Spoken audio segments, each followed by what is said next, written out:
live to Facebook as we speak. Recording is in progress. You guys have a great conversation, and I'll mute myself now. All right. Thanks, David.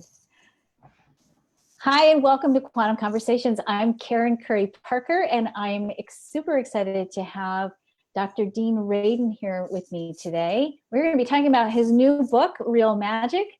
Dr. Radin, or Dean, is the chief scientist at the Institute of Noetic Sciences and associate distinguished professor of integral and transpersonal psychology at the California Institute of Integral Studies. He earned an MS in electrical engineering and a PhD in psychology from the University of Illinois Urbana-Champaign, where my niece just graduated on Sunday. And before joining the research staff at IONS in 2001, he held appointments with AT&T Bell Labs, Princeton University, University of Edinburgh, and SRI International. He is the author or co-author of hundreds of technical and popular articles, 4 dozen book chapters, and 4 popular books, including The Conscious Universe, Entangled Minds, Supernormal, and his new book, Real Magic. Welcome, and thank you so much for joining us today. I'm happy to be here. Every time we have these conversations, I have so many things I want to talk about, but the piece that I think is so profound about this book, which is a little bit different than some of your previous work, it really lays out or sort of builds, I think, a really powerful bridge between what I think is our intuitive understanding of the world and your brilliant scientific background that you bring to it. So I want to talk a little bit about, first of all, the history of magic and science. And I know that this is a good chunk of the book was the history of magic. And I'm wondering if you can just summarize briefly and maybe even just talk a little bit about the difference between exoteric and esoteric understanding and knowledge, and how those played out and how this kind of got split up as 2 different sort of branches of knowledge, and how perhaps those are beginning to be interwoven yet again. To do that briefly is difficult, which is why I had to write an entire book about it.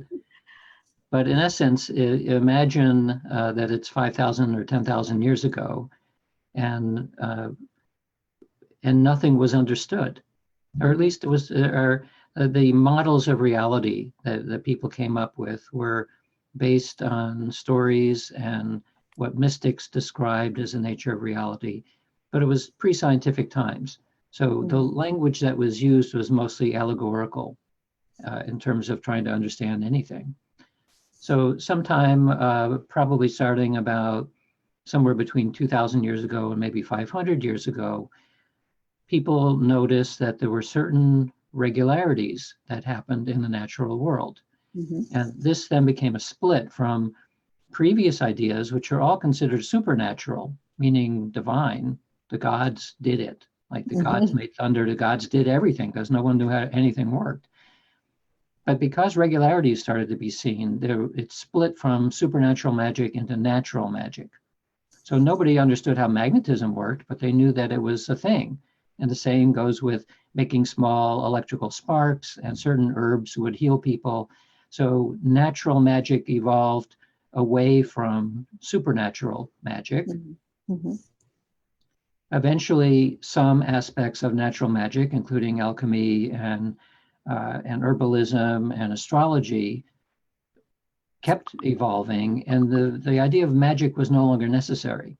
So alchemy became chemistry, and herbalism became the pharmaceutical business, and astrology more or less became astronomy.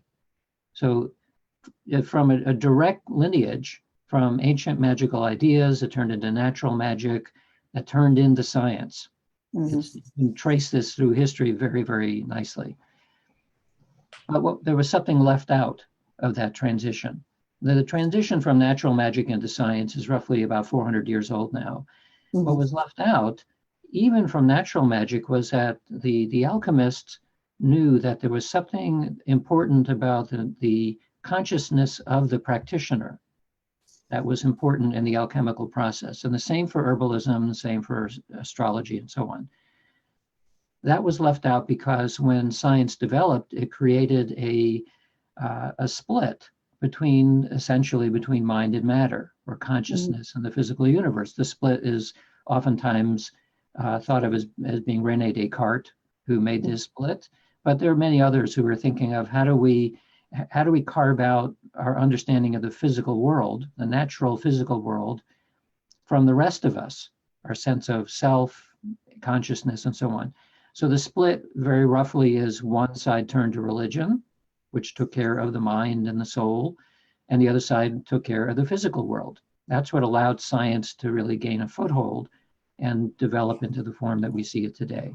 But the problem again is that the split was completely artificial. It was done more for political reasons than for scientific reasons. And I think what's happening now is that as more and more scientists and scholars are looking at the nature of consciousness, they're realizing that there's something very peculiar about it. It's more and more difficult to simply ignore.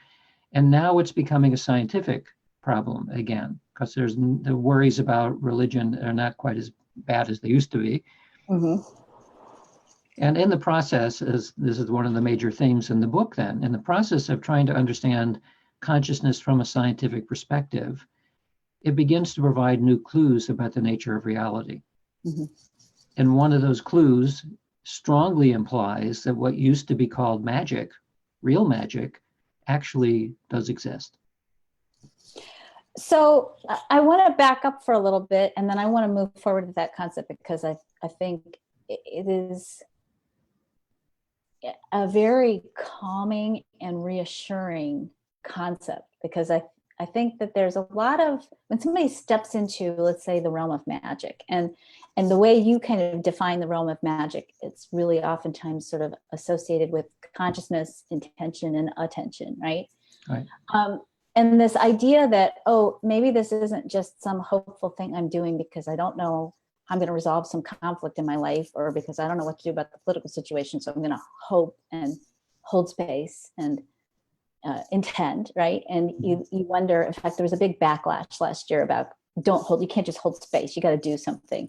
And this sort of feeling of disempowerment around, well, I can't do something, I don't know what to do about the political situation other than to go vote, or maybe do something in my community. The sense that maybe consciousness has more power to it than we started with. But before we have a little bit of a conversation about that, I want to back it up a little bit, because one of the things that you've done that I think is pretty profound is you have worked on structuring ways to measure the effects scientifically of consciousness. And in particular, you worked with random number generation machines and looking at the impact on intention and attention on the generation of random factors. Can you talk a little bit about that for us?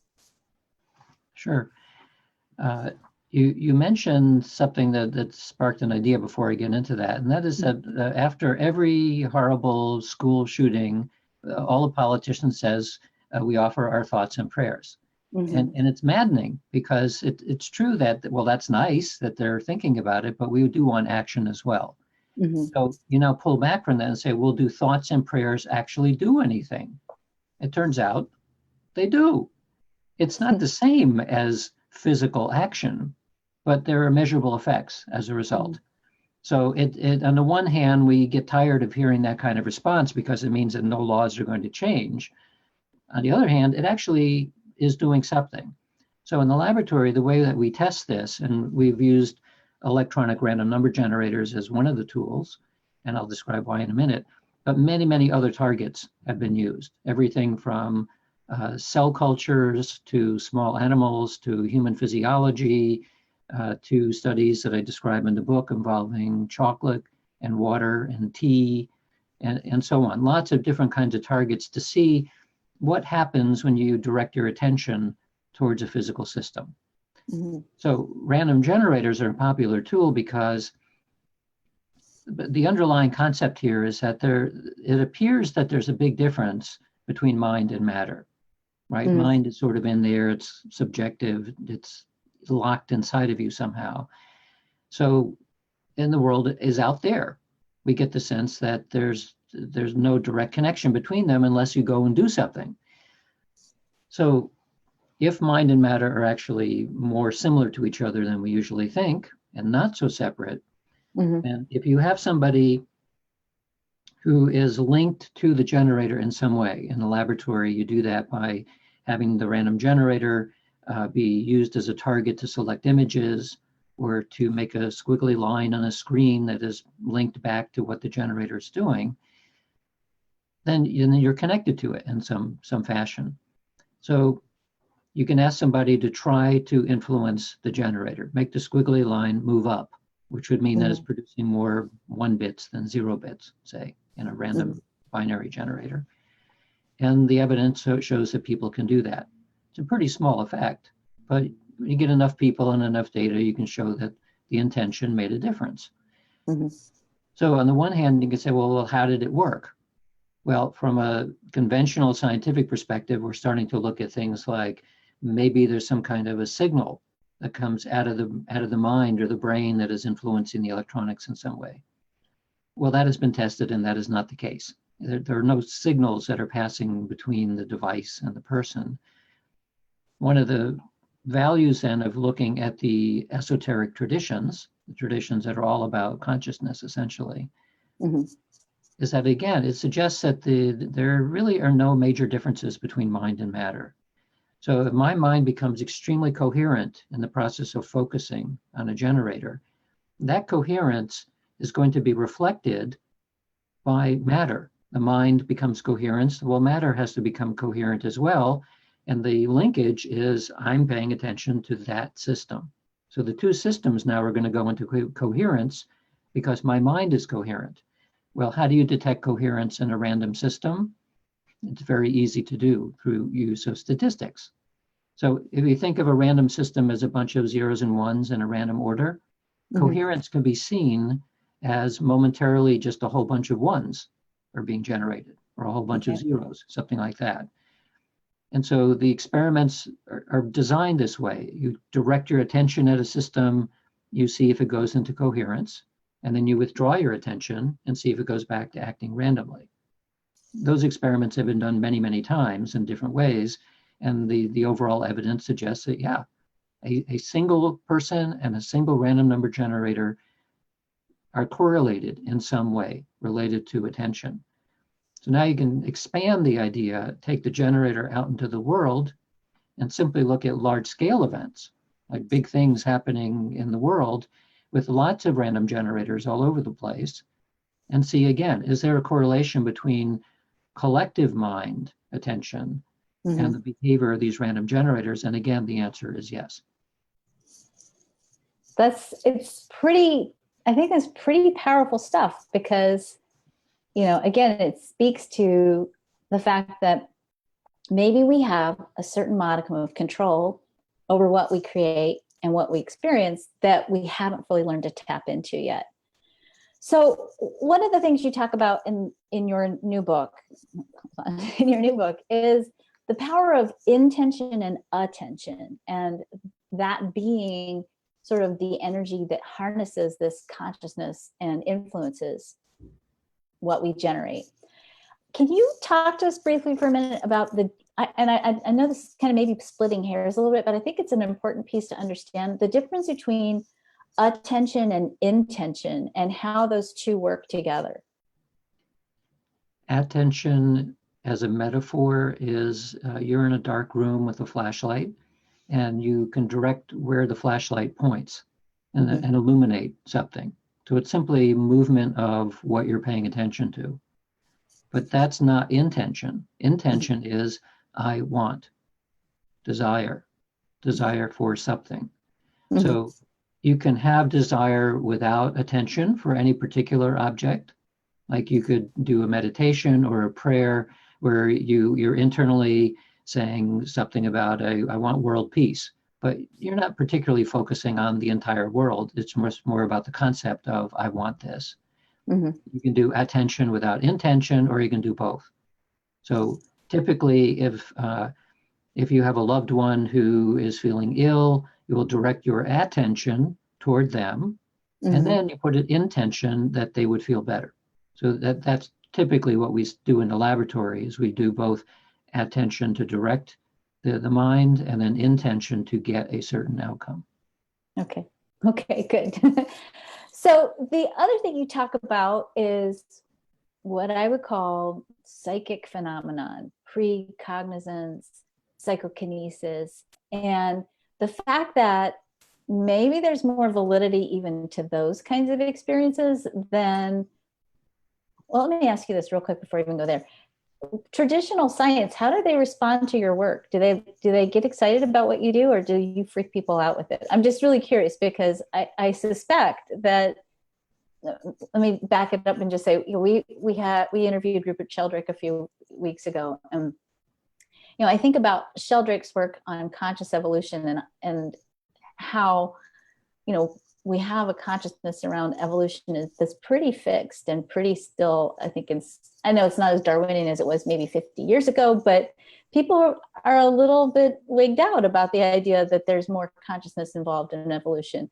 How do your fellow scientists respond or react to you coming out and saying, look, it's not as random as you think? There are two answers. There's a public answer and there's a private answer. Uh-huh. In public, scientists learn very quickly that you don't talk about these things. There's a taboo about talking about it because it clashes with the materialist philosophy that underlies science. So you could lose your job if you start talking too favorably about these things, so you just don't talk about it. Privately, it's a completely different issue. Privately, when you do a survey, as we did recently, where we ask three categories of people about experiences that they've had. So we had a list of 25 different kinds of psychic experiences, everything from clairvoyance to gut feelings to psychokinesis to talking to fairies to all kinds of stuff, a long list. We asked people to simply indicate which one of these experiences they've had. So one group of people that we asked, we would call psychic enthusiasts. So not surprisingly, 99% of them said they had experienced at least one of those kinds of experiences. The second category was the general public. 94% said they had experienced at least one experience. Wow. And of the 25, an average of around seven of the 25 that they've personally experienced. Wow. Then we asked scientists and engineers. And our expectation was, well, it's going to be very low because the way that these effects are portrayed in the scientific literature usually is that this is stupid. And yet, so what's your guess? What's your guess of the percentage of scientists and engineers who said, yes, they've had at least one such experience? 63%. 93%. Get out. That's amazing.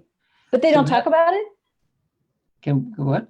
But they don't talk about it in public? Oh, yeah, that's the illustration of a taboo. That when asked anonymously, have you had the experiences, the overwhelming majority says, yeah, I've had those experiences, but they don't talk about it.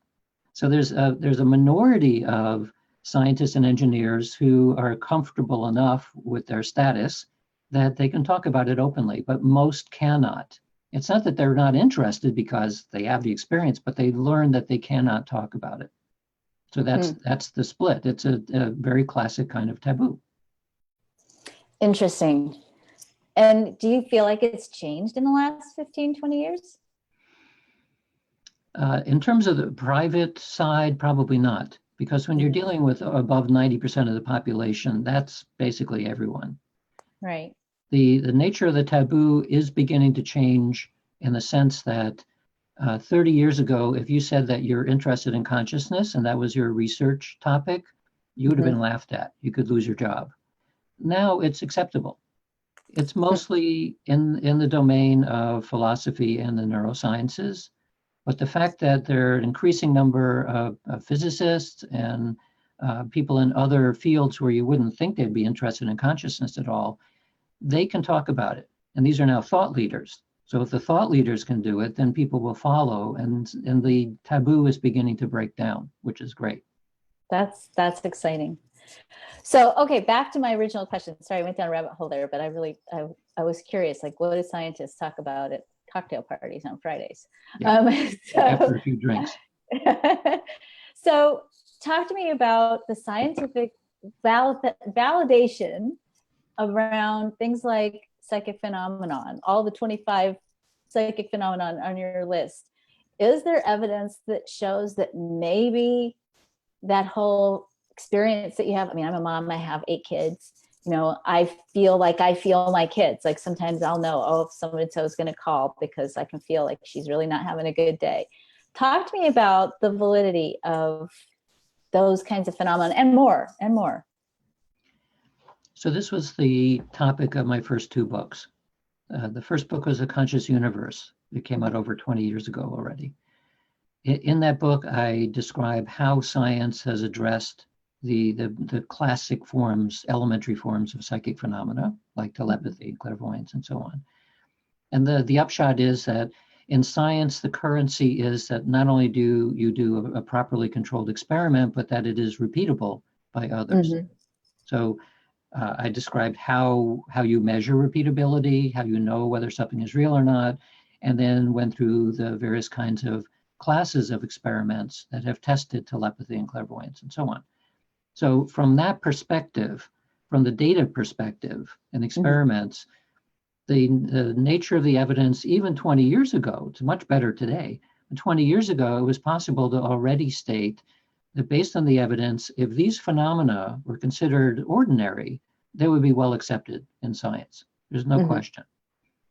And one of the things I talk about in my book now on magic is that I don't need to talk about that anymore. If you read the literature on this, from a scientific perspective, these are as certain as any other phenomena that we study. And the way that I needed to say something in this book about that. So my approach was, besides giving a little bit about the background, I quoted the president of the American Statistical Association. So statistics is the domain of science that evaluates data. So the president, who's a colleague of mine, Jessica Utz, she was the president of the American Statistical Association and gave a lecture for the annual meeting and said in that lecture what I just said here, that based on the evidence itself, if these phenomena were not considered controversial, they would be well accepted. That's what the data tells us. And if a statistician whose job is to evaluate data properly can say that, then the existential question is basically solved. But it raises another question, which is the point of the book. Well, then how do you explain this stuff? And in order to answer that question, it's not an easy question to answer. It's not that there's a special particle that we haven't found yet that's getting from your brain to another brain. It's not that. It's probably not even quantum mechanics. It's something else. So the something else takes a book to describe it in some detail. Yes. And so how do you do research on that something else? How do you have an inkling like where you're going to find? I know these are strange questions, but I really want to know, like, what is that factor then if you're not measuring it by like putting somebody's head in a lead shield so they're not transmitting something, and if you know that it's something else but you don't know what it is, are there cracks and openings in our scientific understanding that are maybe leading us down the path towards what that something else might be? Well, fortunately, yes. The something else, and from a conventional scientific perspective, can be described as the leading edge in physics primarily, where it is thought by some that reality, physical reality and subjective reality, is actually based on information. We live in an informational space. To put it in more popular terms, it's a little bit like living in the Matrix. We're living in a simulation, not because the simulation isn't real, it's a real thing, but it's a lot more like computer software. It's informational in nature.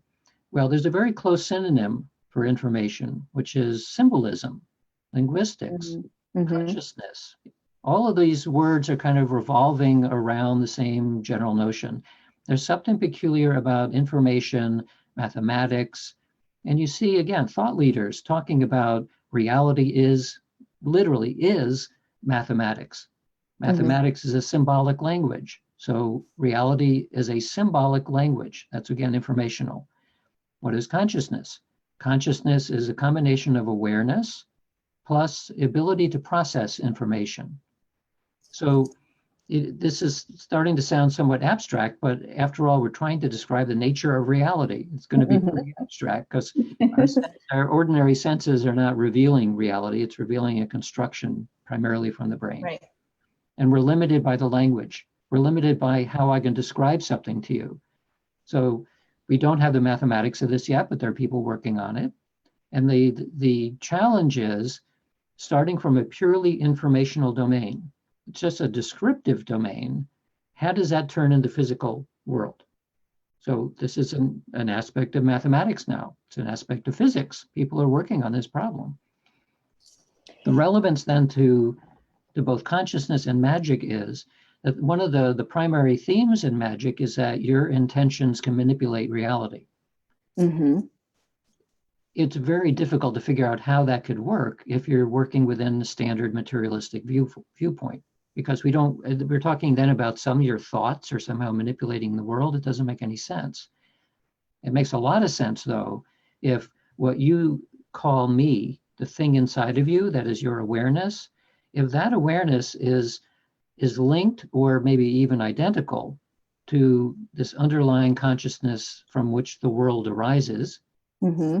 then it makes more sense that if the world arises out of consciousness, say that the universe itself arises out of some kind of universal consciousness, just as a hypothesis, and that consciousness and your consciousness are made of the same stuff, then you would have a similar ability to generate a universe as whatever that universal consciousness does, except you have this much of it, and universal consciousness has a big amount of it, so it can simply do more. Mm-hmm. We have this much ability to create our own universe, to manipulate the physical world. And that's pretty much what we see in the laboratory. When we ask somebody to do something psychic in the laboratory, they can do it, but it's usually this big, under controlled conditions. Mm-hmm. In the everyday world, it's much bigger, but it's uncontrolled, and typically is evolved with emotion and motivation it's very difficult to produce in the laboratory. So I then make the distinction for, let's assume that everything is made out of consciousness. What's in there is consciousness with a small c, and what's out there somehow is consciousness with a big C, and that ultimately then becomes the origin of the reality itself. And that, by the way, is what the magical traditions say. And so the next interesting place to go with that equation then becomes, what if we all harness our little C's together? Can we then, with that harnessed power of our collaborative little C's, then change the nature of our collective reality? Like, for example, let's say hypothetically, we all have an unconscious belief that says on this planet, the sky is blue. And so when we are on this planet embodying the little C and the consciousness of the planet, we have a blue sky. But what if, again, hypothetically, we all got together and said, blue is boring. Let's do a different color. Can we change the nature of our reality then from that experience by harnessing that level of consciousness? We probably shouldn't use that as a target, because yeah. if the atmosphere changed from blue to some other color, we'd all be dead very quickly. Yes. The chemical composition would change. But can we change some aspects of the physical world? The answer is yes. Mm-hmm. On the other hand, what I'm talking about it with consciousness is, from a philosophical perspective, it's called idealism, mm-hmm. that the reality is ultimately in consciousness. But one of the challenges to idealism is that it turns into solipsism pretty quickly. So solipsism is the idea that actually everything is completely mental, that the physical world doesn't even exist. Mm-hmm. That's not what I'm saying.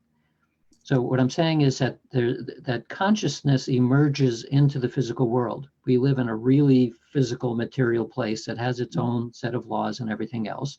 So we don't change the physics textbooks, and we don't change the chemistry textbooks, and we don't change any of that. All of science is still right, except that it has a new underlying assumption to it, that consciousness permeates the whole thing, and that consciousness has properties before space and time. that then becomes an easy way to describe why psychic phenomena work, why mysticism works, why magic works, because it's always there. It's awareness that spans everything. Mm-hmm. And so you could change physical world a little bit, but there's an enormous amount of inertia. Once the physical world is set, and by the way, it's not by human consciousness, it's by some other large, major consciousness thing out there from which the physical world emerges. So that has its own set of laws, and it doesn't like to change. Mm-hmm. As you change, you tweak one tiny little thing in terms of how the physical world works, it all comes crashing down quickly. So there's a lot of resistance to that. In the laboratory, we use systems where we can easily measure that something has changed. And the fact that a cell culture changes doesn't disturb the rest of the universe very much. So we can do that kind of changes, but big changes that would force a local anomaly in space-time, I think we're fortunate in that is not so easy to change, because it really would destroy everything almost immediately. Well, I think it also speaks to kind of perhaps the benevolence that when we say your thoughts create your reality, for example, or you create your reality, that there's a certain need for critical mass and maybe even consistency with that. Otherwise, God knows what we'd be doing to each other on the highway, right? So, right. But here's the really last question I want to wind up with, and I know this is going a little bit of a different direction, but I think it really feeds beautifully with what you've written in this book. Is I completely agree with you that, it's not a matter of me agreeing with it, it's reality. We live in a physical, manifested 3D world that has a specific set of laws and a specific way of behaving. And that if we want to make change in the world, let's bring it back to school shootings, for example, the way in which we want to make the change, because this is what's accepted, is obviously we want to change regulation, for example. And I'm not taking any side because I don't want this to be a political piece, but we go through the actions that are structured into our government body, for example. But does it make sense if we are reaching a place where there is enough of a critical mass of people on the planet who are saying, you know what? I'm done with murder. I'm done with war. I'm done with poverty. We're facing a crisis of carrying capacity on a biological level on the planet. And there has to be an elegant solution to this somehow that's equitable and sustainable. I'm done with the doom and gloom. Let's find a solution. Is it possible that if we harness our consciousness collectively and add love and light, or whatever words you want to use, really hold an intention and focus our attention on the possibility of change and combine that with doing the work of the physical world, can we dramatically accelerate our capacity to create change on the planet? Yes, and that's how it's always worked. Okay, good. The studies show that roughly 10% of the population will pull the rest of the 90%. So if 10% of the population is highly focused, has a very clear intention of what they want to produce, and you get enough people to follow, that changes everything. I mean, to not be too political about it, but if people vote where their passion is, and they actually do vote and they push, at least within our government, that makes very dramatic changes. We've seen that already. Mm-hmm. So we live fortunately in a dictatorship, so our individual intentions do matter a lot. One of the things about the collective intention, though, is that the intentions have to be very strongly in alignment. And that can only happen if everybody knows exactly what it is that they're intending toward. It has to be crystal clear. We see even in the laboratory context that you can do an experiment where you're asking one person to do something and you can see an effect. So you kind of expect, well, let's get 10 people. It'll be 10 times bigger. Almost never happens.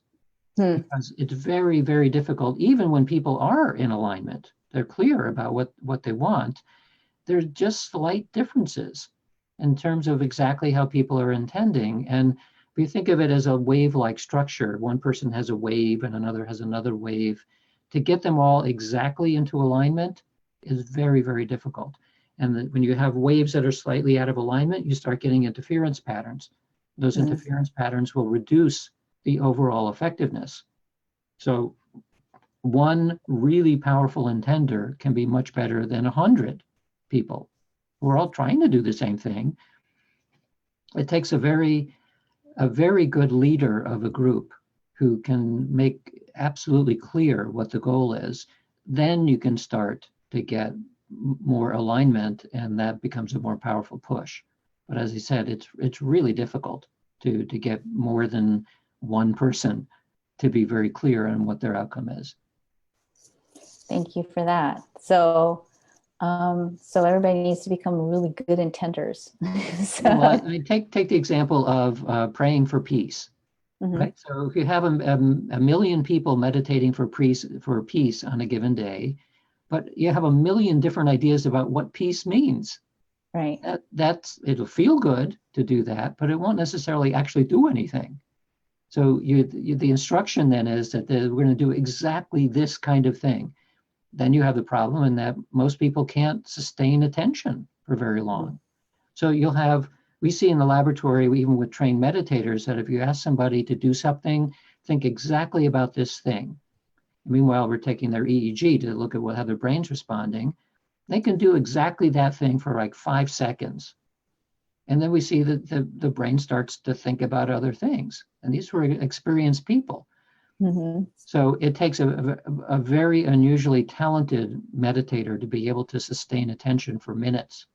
Some can do it for hours, but that's rare. Most people can't do that. And so you need a way of repeatedly pulling that this is what we're doing, this is what we're doing periodically to keep people pulling back into the same direction. This is, I think, one of the reasons why drumming circles work, because the rhythm pushes people, and why other rituals work as well. Interesting. All right, good. So Dean Radin, right? Did I say that right? Yeah. Real magic. If you have ever felt like you were the weird one in your family, if you were the one psychic in a family of engineers or whatever other scientists, get this book. Firstly, I just want to say, read this book just for the history of magic. I loved that section so much. I have never seen anybody lay out the relationship between science and magic so beautifully. So thank you for that, because that in and of itself was so affirming. And then go through the rest of the book and read the information and the data. And it's data. It's not just, Dean's opinions. This is data that says your experience of these otherworldly phenomenon are valid, and they are part of your own way of knowing and navigating the world. And just, I think, such powerful and such important work. And I think such a beautiful way to continue to bridge that place where we understand the material world and the phenomena of the material world and incorporate into it the spirit of the world too, maybe is a way of putting it, and weave those two together as we continue to evolve and grow on this planet. You sure we can't have a yellow sky? I think that would be kind of fun just for a day. No, yellow would be particularly bad. Okay. You don't want to mess with it. So thank you so much for joining us. You can find out more about Dean Radin on his website, deanradin.org. Is that right? Yeah. And Radin is Radin. Go there. There's all kinds of interesting information. There's articles. There's all kinds of different ways you can learn from this phenomenal body of work. And I appreciate you so much coming and sharing a quantum conversation with us today. Thank you. Thank you.